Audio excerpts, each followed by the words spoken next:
विदर्भ के राजा अजयपाल सिंह वीर, साहसी और सूझबूझ वाले व्यक्ति थे। कई राजा उनसे लड़ाइयाँ लड़ चुके थे, मगर सदैव उन्हें मुंह की खानी पड़ी थी। अजयपाल सिंह के दो बेटे थे, रक्षपाल सिंह और शिशुपाल सिंह। बड़ा बेटा रक्षपाल सिंह पिता की तरह समझदार था और शिशुपाल सिंह वीर तो था, मगर वह विदर्भ का राजा भी बनना चाहता था। वह पिता और बड़े भाई को अपनी राह का रोड़ा समझता था। विदर्भ के सेनापति का नाम समरवीर था। शिशुपाल ने उसे भी अपने साथ मिला लिया था। उन दोनों ने मिलकर एक षड्यंत्र रचा। वे सफल हो पाते इससे पहले कि उनका भांडा फूट गया। उन्हें पकड़ लिया गया। राजकुमार शिशुपाल ने अपनी गलती स्वीकार की और गलती करने के लिए पिता से माफ़ी मांगी। राजा अजयपाल ने उसे माफ़ कर दिया तथा सेनापति को राष्ट्रद्रोह के लिए देश निकाले की सज़ा सुनाई। इसी दौरान विदर्भ और सौराष्ट्र के बीच युद्ध छिड़ गया। विदर्भ की ओर से सेना की कमान बड़े भाई राजकुमार रक्षपाल सिंह ने संभाल रखी थी। महाराज अजयपाल शिशुपाल पर कुछ विश्वास करने लगे। उन्होंने युद्ध के दिनों में राज्य के शासन की बागडोर शिशुपाल को सौंप दी।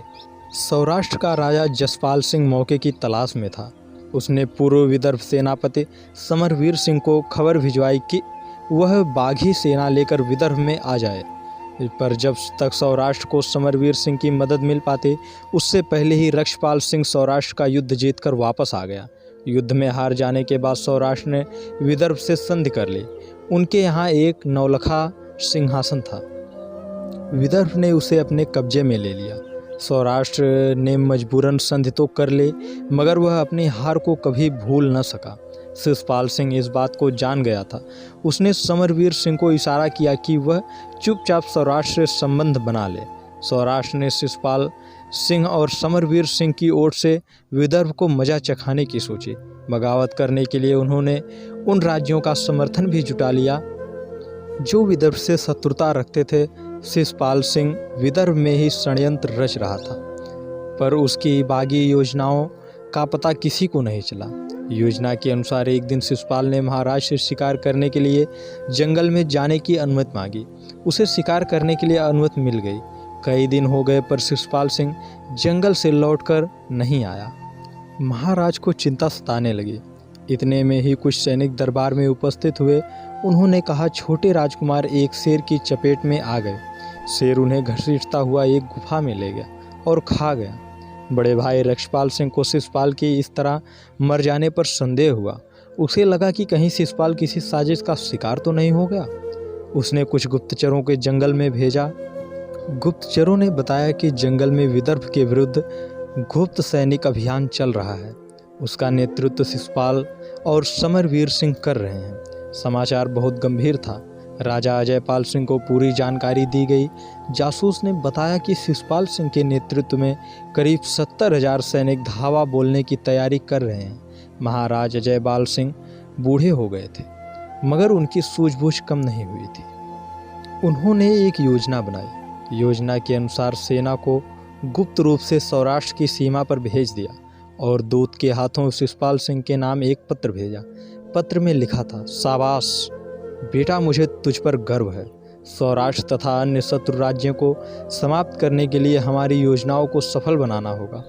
हम अवश्य सफल होंगे, क्योंकि शत्रु एकदम मूर्ख है।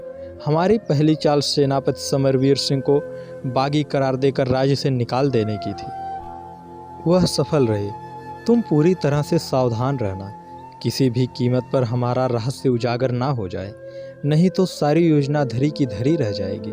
पत्र शिशुपाल सिंह के लिए भेजा था, मगर वह पत्र सौराष्ट्र की सैनिक के हाथ लग गया और विदर्भ का सैनिक सौराष्ट्र के सैनिकों की पकड़ में आ गया। उनके सेनापति ने उससे कड़ी पूछताछ की। सैनिक ने सब कुछ बता दिया जो महाराज अजयपाल सिंह ने उसे झूठ मूठ का सिखाया था। पूरी बात जानकर शत्रु बौखला गए। सौराष्ट्र ने यह संदेश अन्य शत्रु राजाओं तक भी पहुंचा दिया। उनके जासूसों को यह भी पता चल गया कि विदर्भ के सैनिक जंगलों के चारों ओर फैले हुए हैं। शत्रुराज ने अपनी सेनाओं को वापस बुला लिया। अब सिर्फ रह गए समरवीर सिंह के मुट्ठी भर बागी सैनिक और राजकुमार शिशुपाल सिंह। उन्हें विदर्भ की सेना ने बड़ी आसानी से पकड़कर जेल में डाल दिया। राजा अजयपाल सिंह ने अपनी सूझबूझ की वजह से अपने राज्य से खतरे को फिर से टाल दिया। उनकी इस चाल को देखकर उनके दुष्ट बेटे शिशुपाल को फिर से मुंह की खानी पड़ी। तो मित्रों, इस कहानी से हमें यही शिक्षा मिलती है कि हमेशा अपनी सूझबूझ एवं समझदारी से भविष्य के फैसले लेने चाहिए। धन्यवाद।